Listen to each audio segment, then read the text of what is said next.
Hello friends, मैं कमलेश कबीर आपका फिर स्वागत करता हूं वैदिक मैथमेटिक्स के इस नए वॉल्यूम में। जैसे कि पिछले एपिसोड में हमने सीखा कि क्यूब कैसे फाइंड किया जाता है और वो भी इजी वे में। वैदिक मैथमेटिक्स की एक ट्रिक हमने ली, फॉर्मूला लिया, उसमें हमने वैल्यू पुट की और वैल्यू पुट करने के बाद में हमने उसका क्यूब फाइंड किया।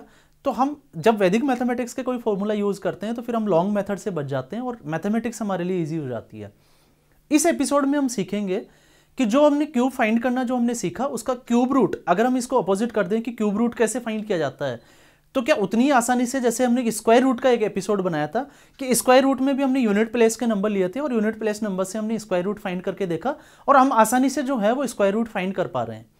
इस एपिसोड में भी हम यही सीखेंगे कि क्यूब रूट को भी क्या उतनी आसानी के साथ में फाइंड किया जा सकता है।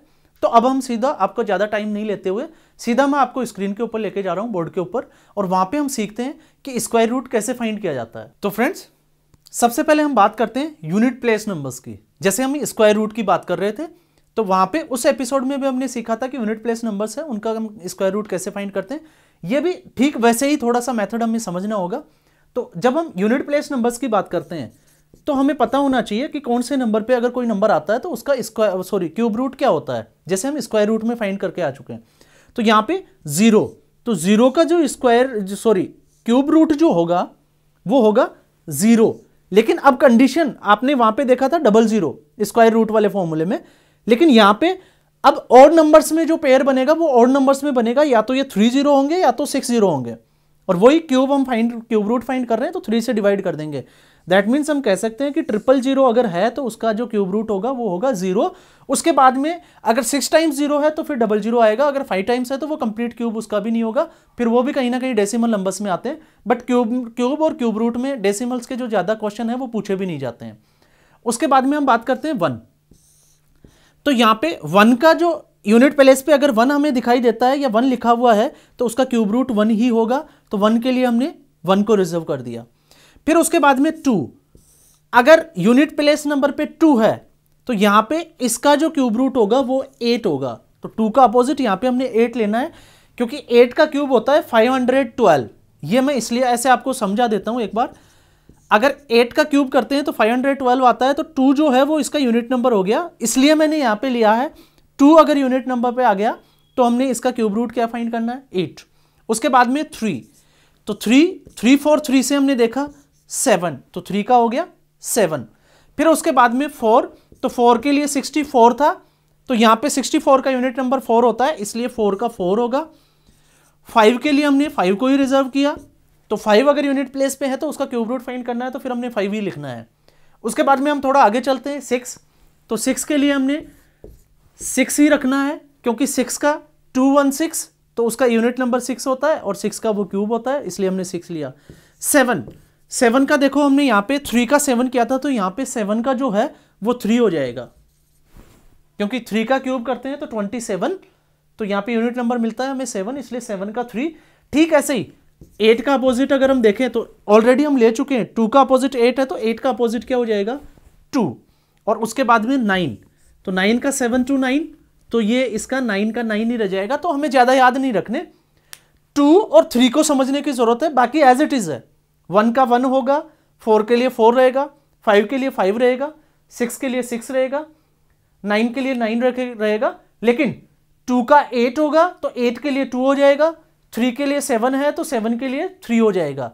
ये हमें, आप चाहो तो इसको यहाँ पे वीडियो को जो है वो रोक के आप इसको राइट डाउन कर सकते हो और फिर उसके बाद में इसको एक बार समझ भी सकते हो, इसको आप याद भी रख सकते हो।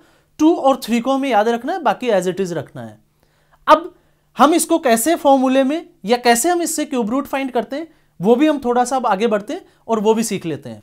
जस्ट एन एग्जांपल, जैसे 11 का क्यूब हमने देखा कि पिछले एपिसोड में 11 का जो क्यूब था वो था 1331, तो मैं इसी को वापस से 1331। अब या तो आपके लिए यहां पे 3 रखा हुआ होगा, इस 3 का मतलब हो गया हमें इसका क्यूब रूट फाइंड करना है, या फिर 1331 और इसकी जो पावर होगी वो 1/3 भी हो सकती है। इसका मतलब भी यही होता है कि हमें क्यूब रूट फाइंड करना है। तो अब जो हमने यहां पे यूनिट प्लेस नंबर्स की जो बेस वैल्यू हमने ली थी उसी के अकॉर्डिंग हम चलते हैं।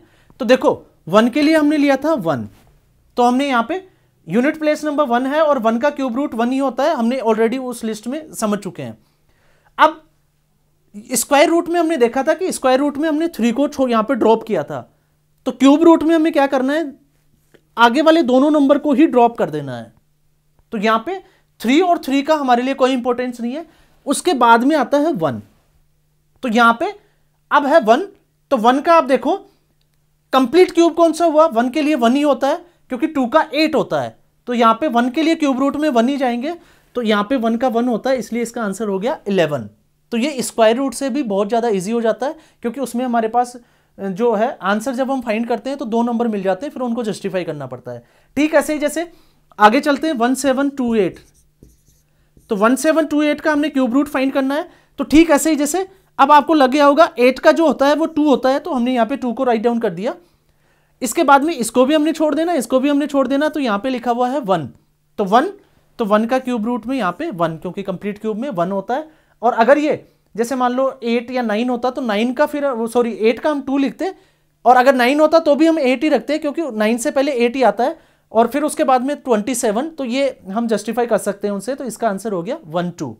अब हम थोड़ा सा जैसे 4096, इसका मान लीजिए हमें क्यूब रूट फाइंड करना है, तो क्यूब रूट फाइंड करना है। अब आपको पता है कि यूनिट नंबर पे अगर 6 है तो 6 का क्यूब रूट कितना होगा, रूट में 6, तो हमने 6 का 6 राइट डाउन किया, 9 को भी हमने ड्रॉप किया और 0 को भी हमने ड्रॉप कर दिया, और उसके बाद में जो है वो हमारे पास नंबर है 4।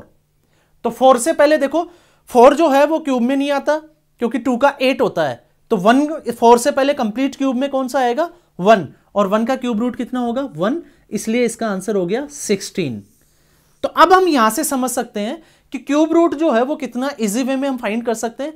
तो इसके लिए हमें यह पता होना चाहिए कि जो यूनिट नंबर है उसका क्यूब रूट क्या होगा, या हमें क्या लिखना है, और उसके बाद में नेक्स्ट दोनों नंबर को हमने जो है वो ड्रॉप कर देना है, और उसके बाद में जो भी नंबर बच गया, चाहे वो सिंगल डिजिट में हो, चाहे डबल फिगर में हो, चाहे फिर वो 3 डिजिट्स में हो, तो उससे पहले हमें देखना है कि कंप्लीट क्यूब, जैसे मान लो यहां पे अगर किसी क्वेश्चन में 136 आ गया, तो मैं यहां से इसी को थोड़ा सा आपको समझाने की कोशिश कर रहा हूं।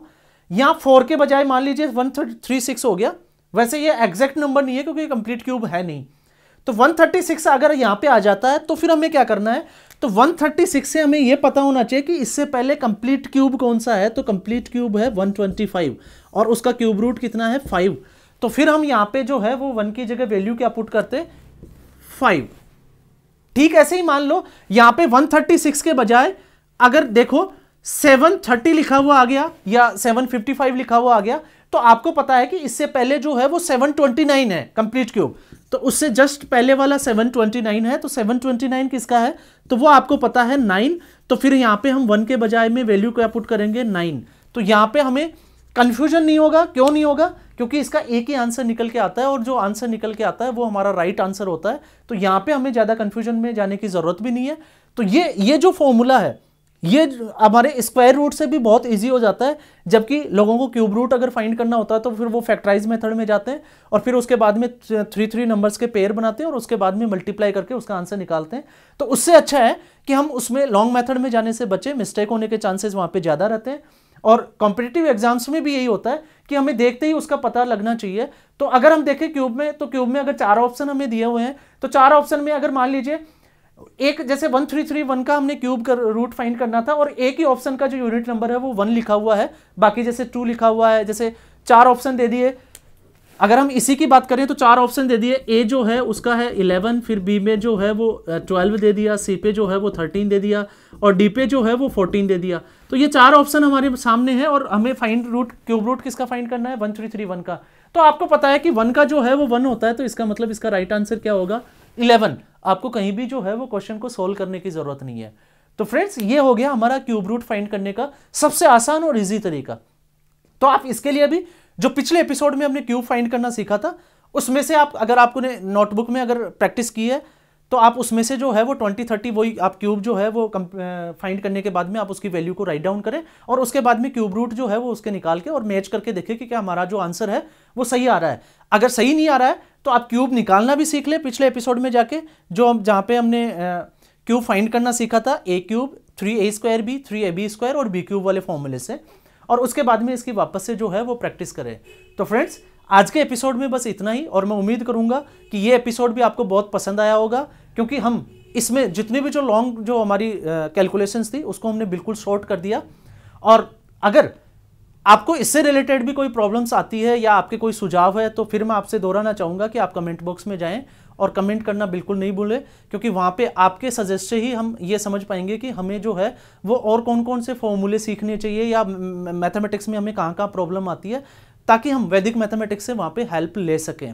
और अगर हमें लगता है कि ये फॉर्मूले बहुत अच्छे हैं, बहुत इजी वे में हमें समझ में आ रहे हैं, तो अपने फ्रेंड सर्कल में जो है वो इन जितने भी जो वीडियोस वगैरह जो हमने बनाए हैं वैदिक मैथमेटिक्स का, उसको आप ज़्यादा से ज़्यादा लोगों को शेयर करें, ताकि उनको भी इसको सीखने में आसानी मिले और उनको भी मैथमेटिक्स में हेल्प हो सके।